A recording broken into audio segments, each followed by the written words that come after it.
Okay बेटे, तो what are ribosomes? तो ribosomes are the non membrane bound organelles that are present in case of prokaryotic as well as eukaryotic cells. ठीक है, I have said non membrane bound organelles. And main function क्या है उनका? Main function है उनका protein synthesis. ठीक है बेटे, मेन फंक्शन राइबोसोम्स का प्रोटीन सिंथेसिस है. That's why they are also known as protein factory of the cell. यहाँ तक हमें मालूम है from the lower classes. Now अब हम थोड़ा सा आगे बढ़ेंगे कि राइबोसोम का स्ट्रक्चर कैसा है. ठीक है, जैसे मैंने आपको बताया कि ribosomes they are either present on the rough endoplasmic reticulum और they may also be freely suspended in the cytoplasm. ठीक है, कई बार वो साइटोप्लाज्म में एज इट इज पड़े हुए रहते हैं एंड कई बार जो है वो रफ एंडोप्लाज्मिक रेटिकुलम जो है उसके साथ अटैच होते हैं. एंड फंक्शन उसका हमेशा प्रोटीन सिंथेसिस का है. तो you know that protein is a polymer. ठीक है, what is a polymer? A polymer is a larger molecule और you can say macro molecule. तो कोई भी जो पॉलीमर है वो स्मॉलेस्ट यूनिट से मिलकर बना हुआ होता है जिन्हें हम क्या कहते हैं? मोनोमर्स कहते हैं. ठीक है, तो हर एक पॉलीमर जो है उसको बनाने वाली स्मॉलेस्ट यूनिट्स मोनोमर्स होती हैं. तो उसी तरह से जो प्रोटीन्स हैं उनको बनाने वाली जो स्मॉलेस्ट यूनिट्स हैं उनको हम क्या कहेंगे? अमाइनो एसिड्स कहेंगे. तो कहते हैं कि राइबोसोम्स जो है वो एक साइट की तरह एक्ट करते हैं, एक प्लेस की तरह एक्ट करते हैं जहाँ पे क्या होनी है? प्रोटीन सिंथेसिस होनी है. एंड फॉर दिस पर्पस देखो यहाँ पे डायग्राम में ribosome has how many subunits?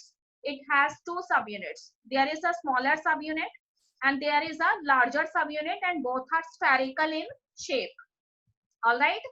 आप कहते हैं कि जो स्मॉलर सब यूनिट है उसका क्या फंक्शन है? तो जो स्मॉलर सब यूनिट है उसका फंक्शन है मैसेंजर आरएनए जो है उसको होल्ड करके रखना. ठीक है, अब सभी स्टूडेंट सोच रहे होंगे कि ये मैसेंजर आरएनए कहाँ से आ गया.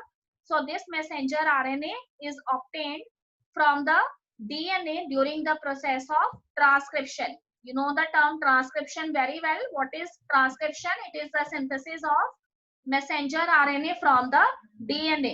तो कहते हैं कि जो मैसेंजर आरएनए डीएनए से बना है उसको क्या करता है? ये स्मॉलर सब यूनिट जो है राइबोसोम का वो होल्ड करके रखता है.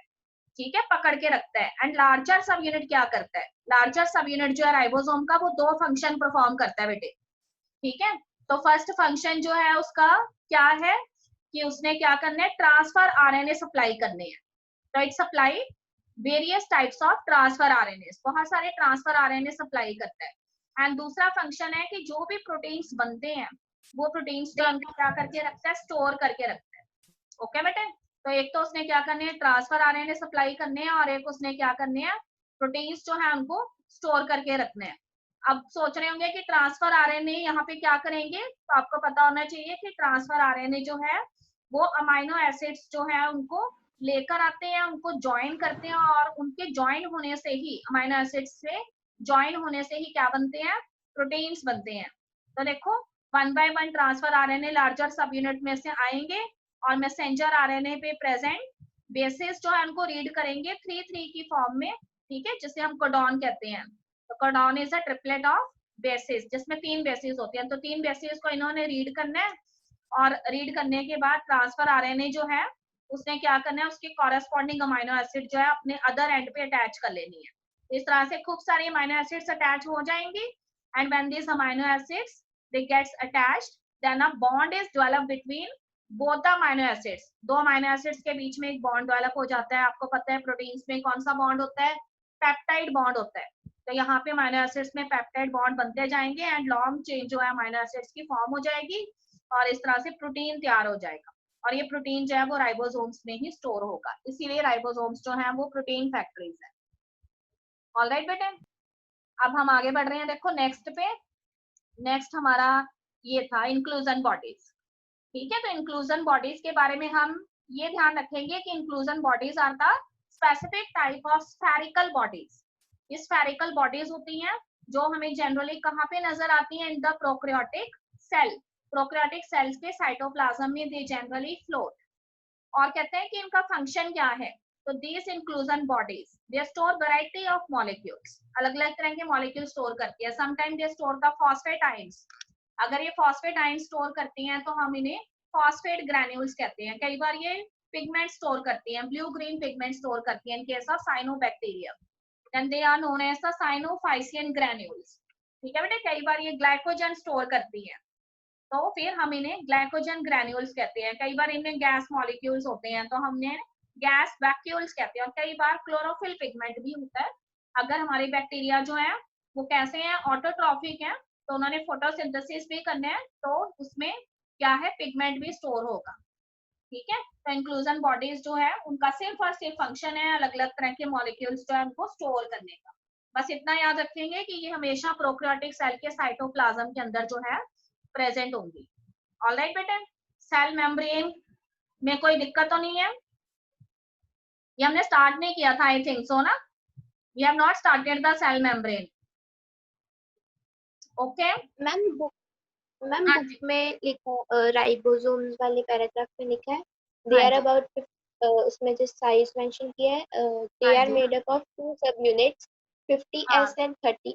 हाँ जी हाँ जी दीक्षा, वो मैंने अभी इसलिए नहीं बताया क्योंकि राइबोसोम का आगे जाके ना अलग से डिटेल में है, तो हम वहां पे राइबोसोम को बेटे एक बार फिर से देखेंगे।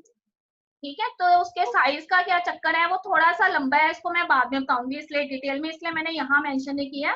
फिलहाल आपकी जानकारी के लिए आप इतना जान लें कि जो प्रोकैरियोटिक राइबोसोम्स होते हैं, ठीक है, उनका साइज 70s होता है, और जो यूकैरियोटिक राइबोसोम्स हैं उनका साइज जो है वो 80s है। और इसके अंदर एस जो है वो एक यूनिट है जिसका नेम है स्वेड वर्क। ठीक है, SVED स्वेड वर्क, जो सेडिमेंटेशन कॉफिशिएंट की यूनिट होती है जब हम सेंट्रीफ्यूगेशन करते हैं, सब्सटेंसेस को डेंसिटी के बेसिस पे सेपरेट करते हैं।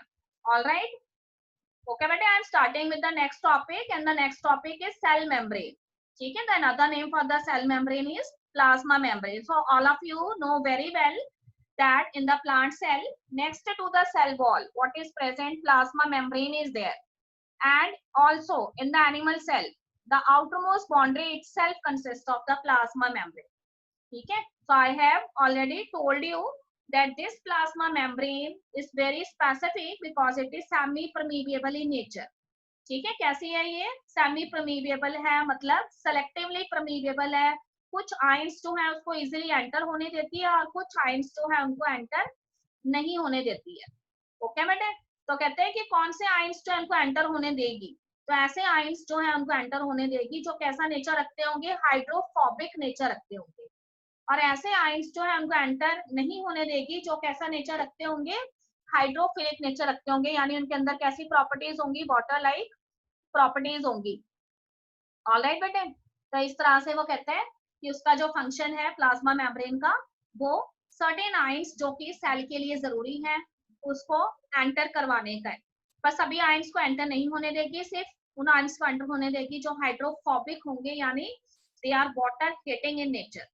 ऑलराइट, तो आपको बताया था कि प्लाज्मा मेम्ब्रेन का जो स्ट्रक्चर है उसे सबसे पहले जो है वो ह्यूमन आरबीसी सेल के अंदर स्टडी किया गया, और आरबीसी की प्लाज्मा मेम्ब्रेन जो है उसको थॉरली स्टडी करने के बाद, ठीक है, there were two scientist and their name were Singer and Nicolson. And Singer and Nicolson जो है, देखो अपनी बुक के अंदर Singer and Nicolson, I am on page number 132, and वहां पे साइंटिस्ट का नेम आपको नजर आ रहा है बुक में। ठीक है, और इन द ईयर 1972 के अंदर उन्होंने प्लाज्मा मेम्ब्रेन का स्ट्रक्चर दिया था, और प्लाज्मा मेम्ब्रेन के इस फेमस मॉडल को हम fluid Mosaic model of the plasma membrane बोलते हैं। ठीक है, तो फ्लूइड मोजाइक मॉडल जो है प्लाज्मा मेम्ब्रेन का क्या कहता है कि प्लाज्मा मेम्ब्रेन जो है वो एक लिपिड की बाई लेयर से मिलकर बनी हुई है, मतलब उसमें लिपिड्स की कितनी लेयर्स हैं, 2 लेयर्स हैं। और लिपिड की जो लेयर्स हैं उसके अंदर, ठीक है, जो लिपिड मॉलिक्यूल है उसकी खास बात क्या है कि वो 2 कंपोनेंट से मिलकर बना हुआ है। ठीक है, उसका जो हेड लाइक कंपोनेंट है, देखो यहाँ पे डायग्राम के अंदर आपको जो बॉल लाइक स्ट्रक्चर नजर आ रही है ना, ये उसके हेड लाइक कंपोनेंट है लिपिड बायलेयर का। और ये कैसा होता है, ये पोलर होता है नेचर में, इट इज हाइड्रोफिलिक। पर उसमें से अराइज होने वाली जो उसकी टेल है, वो टेल कैसी होती है, हाइड्रोफोबिक होती है। तो आप देख रहे हैं कि सारे के सारे जो पोलर हेड हैं वो तो पेरिफेरी पे ज्वाइन है, मतलब बाउंड्री के ऊपर प्रेजेंट है, और सेंटर में क्या प्रेजेंट है, उसकी हाइड्रोफोबिक टेल्स प्रेजेंट है। तो जब भी किसी प्लाज्मा मेम्ब्रेन में से, ठीक है, वाटर लाइक मॉलिक्यूल्स पास होने की कोशिश करेंगे, तो आपको पता है कि उसकी टेल कैसी है, हाइड्रोफोबिक है, तो वो वाटर मॉलिक्यूल को इजीली पास नहीं होने देगी। ठीक है बेटे, अब सोचिए कि water is very much essential for the cellular activities, और वाटर को अंदर जाना ही है तो इसलिए वो कहता है कि ये जो हाइड्रोफोबिक टेल है इसमें से वाटर मॉलिक्यूल कैसे पास होते होंगे, तो उसके लिए कुछ खास तरह के प्रोटीन्स जो है वो प्लाज्मा मेम्ब्रेन की सरफेस पे as well as in the internal of the plasma membrane present होते हैं। ठीक है, देखिए यहाँ पे जहाँ पे कर्सर जा रहा है यहाँ पे लिखा है channel protein. So there are some of the proteins that are present on the surface. They are known as the peripheral proteins. And there are some of the proteins which are embedded inside. And these globular proteins, they are actually known as the integral proteins. तो याद रखिए कि plasma membrane में तीन चीजें हैं, lipid bilayer, और इसके अलावा वो प्रोटीन्स जो सरफेस पे प्रेजेंट है उनको पेरिफेरल प्रोटीन्स कहते हैं, और जो अंदर की तरफ प्रेजेंट है उनको इंटीग्रल प्रोटीन्स कहते हैं। इसके अलावा प्लाज्मा मेम्ब्रेन जो है उसके अंदर हमें कार्बोहाइड्रेट्स भी नजर आते हैं। ठीक है, तो अलग अलग तरह के कार्बोहाइड्रेट्स आपको यहाँ पे नजर आ रहे हैं। ठीक है, देखिए यहाँ पे इंटीग्रल प्रोटीन्स लिखा हुआ है और पेरिफेरल प्रोटीन्स लिखा है। पेरिफेरल वो हैं जो सरफेस पे हैं और इंटीग्रल वो हैं जो अंदर है। अब मैं बात कर रही थी कि वाटर जैसे मॉलिक्यूल्स जो कि हाइड्रोफिलिक नेचर रखते हैं वो हाइड्रोफोबिक टेल में से कैसे पास होंगे, तो कहते हैं कि सरफेस पे प्रेजेंट ये प्रोटीन्स जिन्हें हम चैनल प्रोटीन्स कहते हैं, इसमें वाटर मॉलिक्यूल्स जो हैं क्या करते हैं, इसमें से पास होने का काम करते हैं। तो the water molecules they later carry by these channel proteins, and these channel proteins they helps in the transport of the polar substances like water. In this way water enter into the plasma membrane. ठीक है बेटे, अब कहते हैं कि singer and Nicolson जो है उन्होंने फ्लूइड मोजाइक मॉडल जो है प्लाज्मा मेम्ब्रेन का, उसमें ये बोला कि लिपिड बाइलेयर जो है वो कैसा नेचर रखती है, क्वासी फ्लूइड नेचर रखती है। ठीक है, what kind of nature the lipid bilayer has, quasi fluid nature it has. मतलब लिपिड बाइलेयर जो है उसमें प्रेजेंट जो इंटीग्रल प्रोटीन्स है एज वेल एज जो पेरिफेरल प्रोटीन्स हैं वो लिपिड बाइलेयर में से क्या करते रहते हैं, लेटरल मूवमेंट करते रहते हैं, फ्लोट करते रहते हैं। तो इसलिए बाइलेयर जो है उसका नेचर कैसा है कि उसमें से जो भी उसके अंदर प्रेजेंट प्रोटीन्स हैं वो इजीली फ्लो कर सकते हैं, और किस डायरेक्शन में फ्लो कर सकते हैं, लेटरल डायरेक्शन में फ्लो कर सकते हैं। ओके बेटे, अब हम थोड़ा सा आगे बढ़ रहे हैं। तो आगे हमारा टॉपिक है कि how the transport of various substances it takes place through the plasma membrane. ठीक है, तो सबसे पहले जो है हम बात कर रहे हैं एक्टिव ट्रांसपोर्ट की। ठीक है, you have also learned this term in class 9th, active transport. तो when the transport of the molecules takes place through the plasma membrane against the concentration gradient with the help of energy, then such type of transport is known as active transport. तो कहते हैं कि plasma membrane के बाहर की तरफ outer environment में कुछ ऐसे आयंस प्रेजेंट हैं जो सेल के लिए बहुत ज्यादा एसेंशियल हैं और ये सेल को चाहिए ही चाहिए, पर इनकी कंसेंट्रेशन जो है वो आउटसाइड का सेल बहुत कम है और अंदर की तरफ जो है वो कहते हैं कि ज्यादा है, तो हमने बाहर से उठाने हैं ये। ठीक है, तो आपको पता है कि अगर बाहर लो कंसेंट्रेशन होगी तो मॉलिक्यूल इजीली पास नहीं हो पाएंगे, तो इसलिए वो कहते हैं कि सेल जो है वो क्या करता है, इन मॉलिक्यूल्स को लेने के लिए कुछ अमाउंट ऑफ एनर्जी जो है वो स्पेंड करते हैं। तो इसीलिए ये मॉलिक्यूल्स, दूसरी बात है कि ये मॉलिक्यूल्स जो हैं वो प्लाज्मा मेम्ब्रेन में से अपने आप पास नहीं हो पाते क्योंकि इनका नेचर कैसा है, हाइड्रोफिलिक नेचर है। प्लाज्मा मेम्ब्रेन की लिपिड बाइलेयर कैसी है, हाइड्रोफोबिक है। तो इसीलिए सेल जो है इन्हें चैनल प्रोटीन्स के जरिए अंदर लेकर आता है। ठीक है, और जिन्हें कैरियर प्रोटीन्स भी कहते हैं। देखो यहाँ पे आपको कैरियर प्रोटीन्स जो है वो नजर आ रहे हैं और आपको एटीपी मॉलिक्यूल यूज होकर नजर आ रहे हैं। सेल के बाहर की तरफ लो कंसेंट्रेशन है आयंस की, तो इसलिए इन आयंस को अगर पिक करने हैं तो एटीपी मॉलिक्यूल्स यूज होंगे और ये कैरियर प्रोटीन्स जो है इन मॉलिक्यूल्स को कैरी करेंगे और इस तरह से ये सेल के अंदर जो है इन मॉलिक्यूल्स को ले आएंगे, क्योंकि यहाँ पे large amount of energy spend होती है और मूवमेंट जो मॉलिक्यूल्स का अगेंस्ट द कंसेंट्रेशन होता है, तो that's why it is known as active transport. Alright बेटे, अब पैसिव ट्रांसपोर्ट देखो, as the name itself indicate there is the free movement of the molecules from high concentration to low concentration through the plasma membrane without the aid of any energy. ठीक है, यहाँ पे molecules जो है वो high concentration से low concentration की तरफ मूवमेंट करेंगे, यानी आउटर जो सेल की आउटसाइड है वहां पे कंसेंट्रेशन हाई है मॉलिक्यूल्स का और अंदर की तरफ लो है, तो easily by the simple method of diffusion और ऑस्मोसिस ये मॉलिक्यूल्स जो है वो मूव कर जाएंगे। ठीक है, अब वो कहता है कि वाटर मॉलिक्यूल्स जो है जो पोलर नेचर रखते हैं वो प्लाज्मा मेम्ब्रेन में से कैसे मूव करेंगे, तो वो भी हाई कंसेंट्रेशन से लो कंसेंट्रेशन की तरफ मूव करेंगे। पर एक खास बात है यहाँ पर कि these water molecules, since they are polar in nature, so they cannot easily pass through the hydrophobic tail. Then what happened? The carrier proteins or the channel proteins, they took this water like properties, जिन molecules के अंदर water जैसी properties है उनको ये लेके जाते हैं कैरियर प्रोटीन्स और इस तरह से जो है सेल के अंदर पास करते हैं, पर पूरे प्रोसेस में कोई एनर्जी यूज नहीं होती है, तो that's why it is known as passive transport. Okay बेटे, अब देखिए there is a special case of transport और diffusion which is known as facilitated diffusion.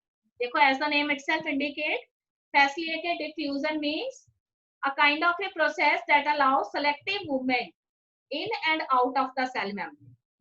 ठीक है, कुछ खास तरह के आयंस जो है उन्होंने सेल के अंदर जाना है या फिर सेल के अंदर वो पहले से ही प्रेजेंट है और वहां से उन्होंने सेल से बाहर आना है, तो अपने आप वो नहीं आ सकते बिकॉज उनका नेचर कैसा है, हाइड्रोफिलिक है, पोलर है, एंड प्लाज्मा मेम्ब्रेन जो है उसकी हाइड्रोफोबिक टेल में से वो पास नहीं हो सकते हैं, तो they are carried with the help of certain carrier proteins, और इसमें वो कहते हैं कि lesser amount of energy is required.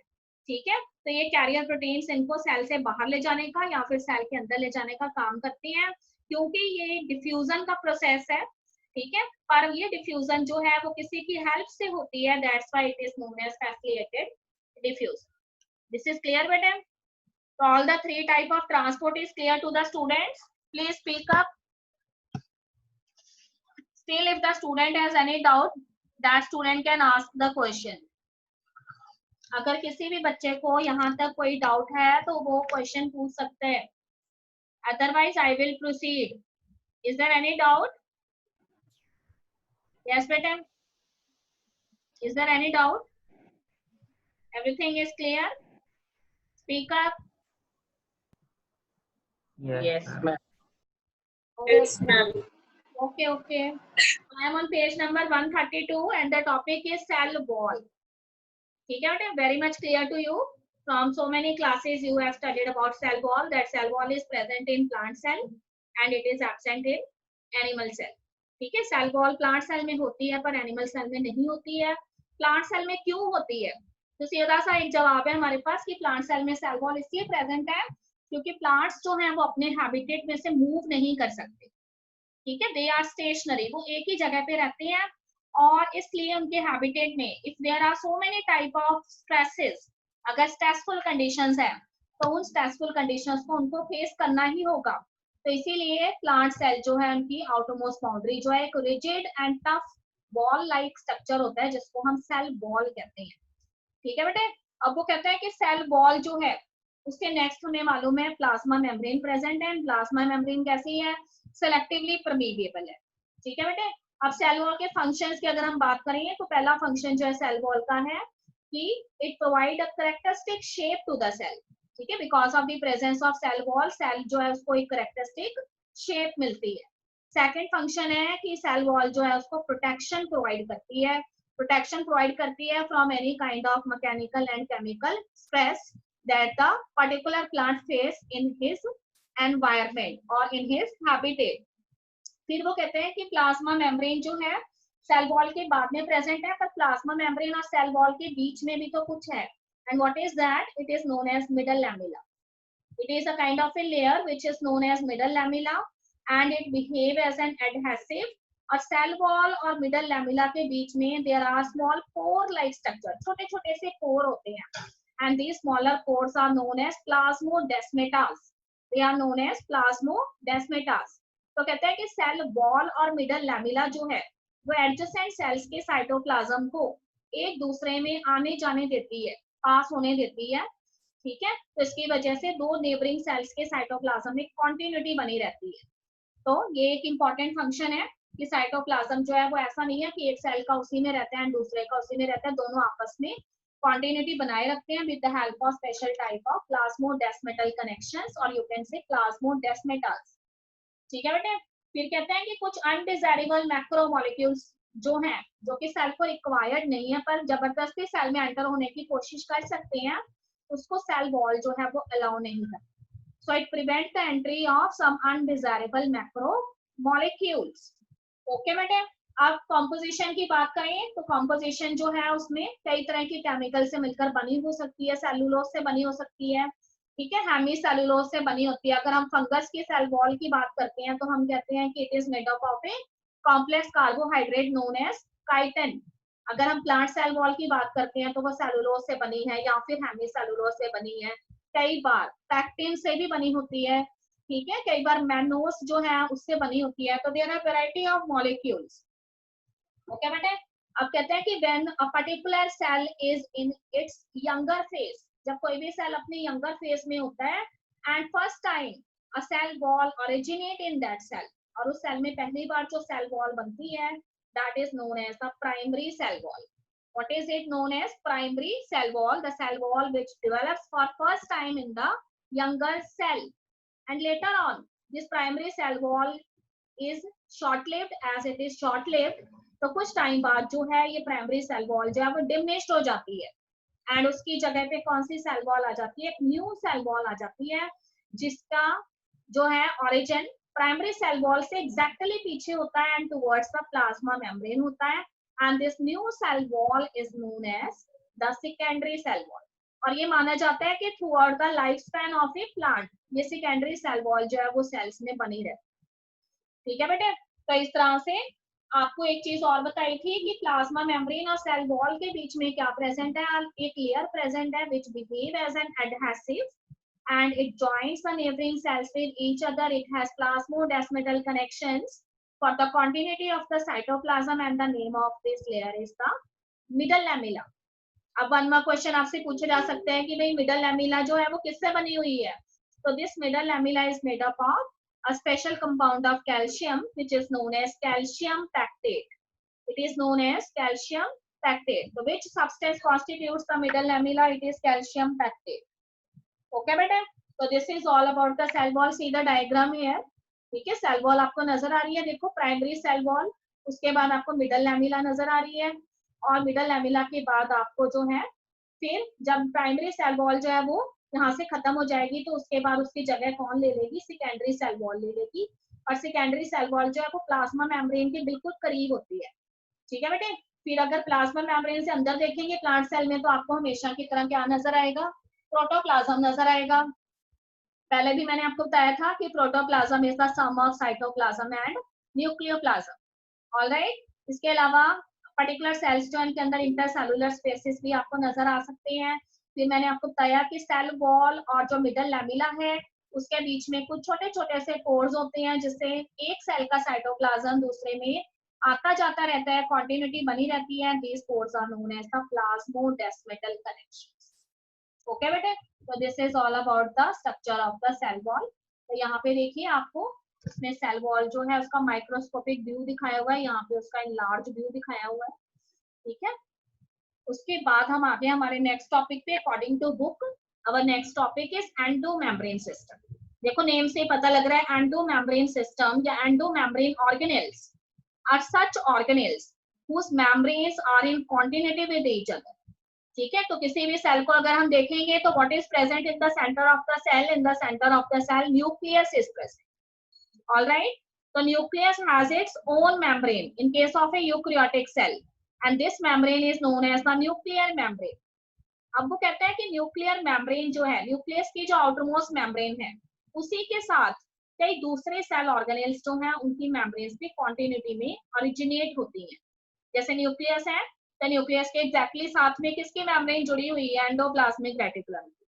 और एंडोप्लाज्मिक रेटिकुलम में न्यूक्लियस के जो बिल्कुल करीब है that is rough endoplasmic reticulum, उसके बाद smooth endoplasmic reticulum, smooth endoplasmic reticulum के बाद Golgi apparatus, and Golgi apparatus के बाद लाइसोसोम्स, और लाइसोसोम्स के बाद वैक्यूल्स।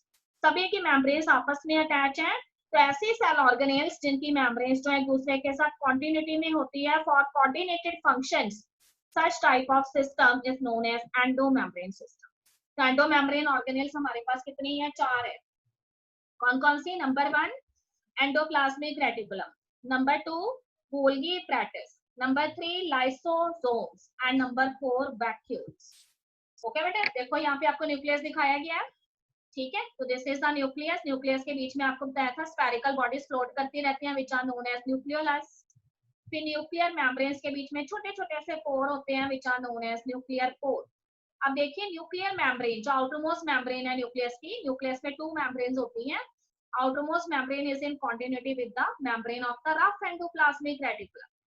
ओके बेटे, तो रफ एंडोप्लाज्मिक रेटिकुलम के बाद फिर स्मूथ एंडोप्लाज्मिक रेटिकुलम आ जाएगा, फिर गोल्गी एपैरेटस आ जाएंगे, फिर क्या आएगा, लाइसोसोम्स आएंगे एंड फिर वैक्यूल्स आएंगे। तो सभी की मेम्ब्रेन आपस में अटैच है, इसलिए हम इनको क्या कहते हैं, एंडो मेम्ब्रेन ऑर्गेनेल्स कहते हैं। ठीक, यहाँ पर दूसरे डायग्राम में देखो आपको रफ एंडोप्लाज्मिक रेटिकुलम नजर आ रहा है। कैसे आइडेंटिफाई करेंगे रफ एंडोप्लाज्मिक रेटिकुलम को? So many ribosomes are present over the surface, and where ribosomes are absent, that kind of endoplasmic reticulum is known as the smooth endoplasmic reticulum.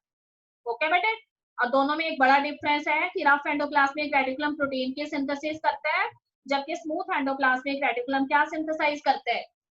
हाँ जी, सोचिए। Yes, very good, lipids की synthesis करता है बेटे।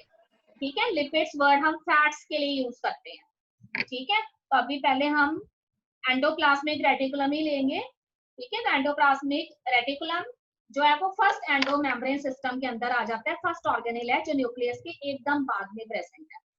ठीक है बेटे, तो अब हम स्टडी करें about the structure of the endoplasmic reticulum. तो we know that there are how many types of endoplasmic reticulum? Two types of endoplasmic reticulum. One is rough endoplasmic reticulum and other is smooth endoplasmic reticulum. आपको कहते हैं कि endoplasmic reticulum को अगर ध्यान से देखिए तो it is made up of tube like structures. ठीक है, तो ये कुछ खास तरह के ट्यूबुलर स्ट्रक्चर से मिलकर बने हुए होते हैं, ट्यूब लाइक स्ट्रक्चर से मिलकर बने हुए होते हैं। और ये ट्यूब लाइक स्ट्रक्चर्स जो है एंडोप्लाज्मिक रेटिकुलम के, उसके बीच में देखिए कुछ खाली जगह प्रेजेंट है। ठीक है, there is some empty spaces present between these tubular structures of the endoplasmic reticulum. So in this way, तो एंडोप्लाज्मिक रेटिकुलम जो है उसके दो कंपार्टमेंट बन जाते हैं। ठीक है बेटे, वो कंपार्टमेंट एंडोप्लाज्मिक रेटिकुलम का जो कि एंडोप्लाज्मिक रेटिकुलम के ट्यूब लाइक स्ट्रक्चर्स को बनाता है, जिसकी अपनी मेम्ब्रेन है, उसको तो हम क्या कहते हैं, उसका ल्यूमिनल प्लेस कहते हैं, ल्यूमिनल स्पेस कहते हैं।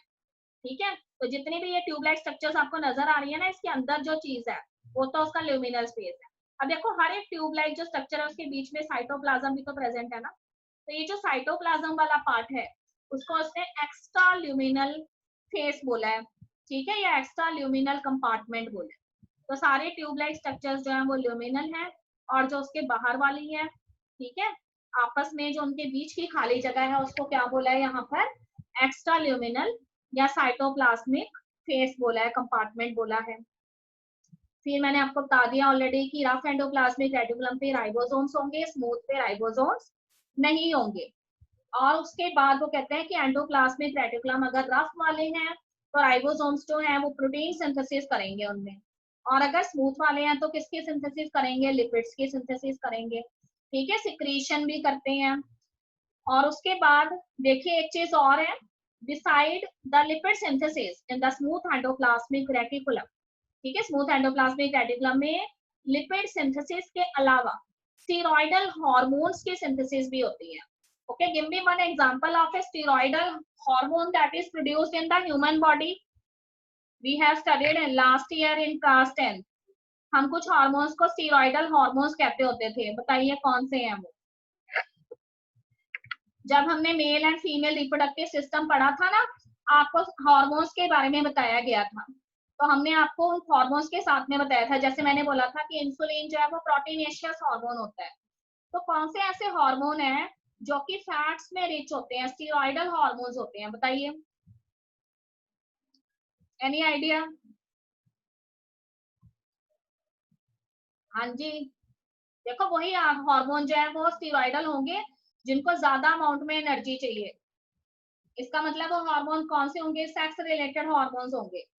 और अगर वो सेक्स रिलेटेड हार्मोन्स हैं तो मेल के अंदर वो हार्मोन कौन सा है, sex related hormone, the primary sex hormone of male, yes it is testosterone, alright, and in female this sex related hormone is estrogen. So both of these are the steroidal hormones. So ये भी कौन synthesise करता है, ये भी smooth endoplasmic reticulum synthesise करता है बेटे। Okay students, any problem regarding smooth endoplasmic reticulum? बस मैंने आपको यहाँ पे दो खास चीजें बताई हैं कि endoplasmic reticulum tube like structure से मिलकर बना हुआ होता है, और ये ट्यूब लाइक स्ट्रक्चर्स की अपनी मेम्ब्रेन होती है। तो वो वाला स्पेस जो ट्यूब लाइक स्ट्रक्चर के अंदर प्रेजेंट है, यानी मेम्ब्रेन के अंदर प्रेजेंट है, उसको तो हम क्या कहते हैं, उसको हम ल्यूमिनल कंपार्टमेंट कहते हैं। और ये जो tube like adjacent tubular structures है उनके बीच में जो स्पेस प्रेजेंट है, जो साइटोप्लाज्म का स्पेस है, उसको हम एक्स्ट्रा ल्यूमिनल कंपार्टमेंट कहते हैं। तो एंडोप्लाज्मिक रेटिकुलम के दो कंपार्टमेंट है, जो इनसाइड है एंडोप्लाज्मिक रेटिकुलम में वो तो ल्यूमिनल कंपार्टमेंट है, और जो आउटसाइड है ट्यूबुलर स्ट्रक्चर्स के वो क्या है, एक्स्ट्रा ल्यूमिनल कंपार्टमेंट है। ओके बेटा, clear to all? Okay, Yes, ma'am. Yes, okay ma'am. बेटा, very good. Now we are starting with Golgi Yes, ma'am. Bodies. ठीक है बेटा, in honour of the scientist Camillo Golgi who first observed these bodies in the cell, they are known as Golgi bodies. ठीक है, sometimes we have used one another term for the Golgi bodies, they are also known as dictyosomes. ठीक है, DICTYOSOMES, dictyosomes। ठीक है, Golgi bodies का दूसरा name है। अब वो कहते हैं कि गोल्गी बॉडीज जो है वो एंडोप्लाज्मिक रेटिकुलम के एकदम बाद उससे अटैच है। जैसे ही आपको पता है कि न्यूक्लियस मेम्ब्रेन के साथ स्मूथ क्या है, रफ एंडोप्लाज्मिक रेटिकुलम है ना, और रफ एंडोप्लाज्मिक रेटिकुलम के पास स्मूथ एंडोप्लाज्मिक रेटिकुलम की मेम्ब्रेन है। तो जहां पे स्मूथ एंडोप्लाज्मिक रेटिकुलम की मेम्ब्रेन है उसके एकदम साथ में क्या जुड़ा हुआ है, गोल्गी एपैरेटस जुड़ा हुआ है। ठीक है बेटे, तो there are so many bodies, they are living together, that's why we call them Golgi bodies or Golgi apparatus, or sometimes we call them dictyosomes. All right, अब देखो इसके स्ट्रक्चर को ध्यान से देखो, गोल्गी बॉडीज जो है उसके अंदर आपको क्या क्या चीजें नजर आ रही हैं। तो there are some elongated structures, कुछ आपको इलोंगेटेड स्ट्रक्चर्स नजर आ रही हैं। ठीक है, तो ये इलोंगेटेड स्ट्रक्चर्स जो है इनको गोल्गी बॉडीज के सिस्टर्ने बोला गया है। It is known as cisterna of the Golgi bodies. So there are some tube-like elongated structures that are stacked one above the another in a parallel fashion. ठीक है, tube like structure, आपको ऐसा लगता है कि कुछ ट्यूब्स जो हैं वो एक दूसरे के एक ऊपर एक पड़ी हुई हैं, पैरेलल फैशन में अरेंज्ड हैं, तो ये ट्यूब लाइक स्ट्रक्चर जो है इसको सिस्टर्ने कहते हैं। ठीक है, see the spelling that is given here, see these are cisternae. Alright, अब देखो इन सिस्टर्ने की जो टिप्स हैं, इनके जो एंड्स हैं वो थोड़े से स्वॉलन है, और स्वॉलन होने के बाद उन्होंने एक वेसिकल लाइक शेप ले ली हुई है। तो ये गोल्गी बॉडीज जो है उनकी वेसिकल्स हैं।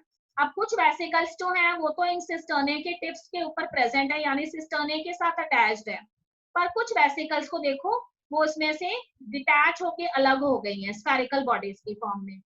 ठीक है बेटे, तो यही वेसिकल्स जो है ना इन्होंने बाद में जाके क्या बन जाना है, लाइसोसोम्स बन जाना है। ठीक है, अब देखो दो चीजें और लिखी हुई है यहाँ पर, सिस फेस क्या होता है और ट्रांस फेस क्या होता है।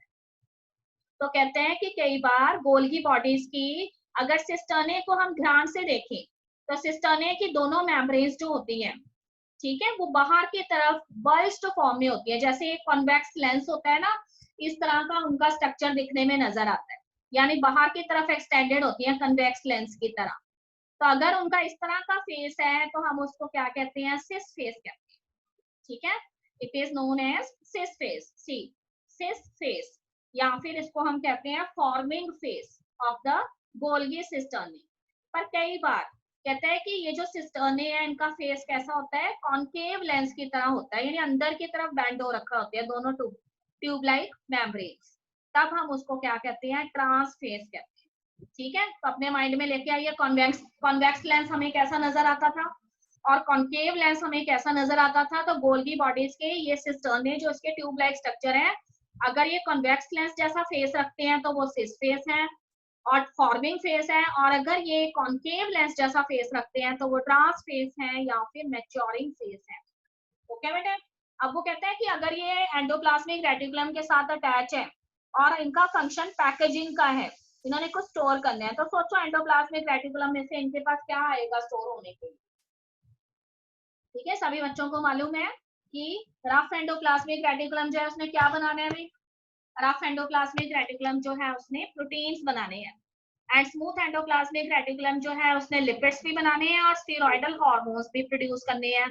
ठीक है बेटे, तो जब ये चीजें जो है वो एंडोप्लाज्मिक रेटिकुलम में बन जाएंगी, then later they are passed to the Golgi bodies, and Golgi bodies जो है वो उसे कहाँ से रिसीव करेंगे, एंडोप्लाज्मिक रेटिकुलम से। कौन सा फेस गोल्गी बॉडी का रिसीव करेगा, तो आपको पता है कि यंगर फेस जो है गोल्गी बॉडीज का, जो कि कन्वेक्स लेंस की तरह होता है, उसको सिस फेस कहते हैं।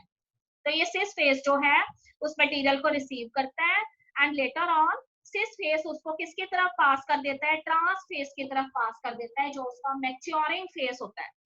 और मैच्योरिंग फेस कुछ टाइम के लिए उसको स्टोर करके रखता है, उसके बाद उसे वेसिकल्स में छोड़ देता है और ये वेसिकल उससे अलग हो जाती है, ठीक है। और यही वेसिकल आगे जाके क्या बनती है, क्या बनेगी, लाइसोसोम्स बनेंगी। ओके बेटे, यहाँ तक क्लियर है सभी स्टूडेंट्स को?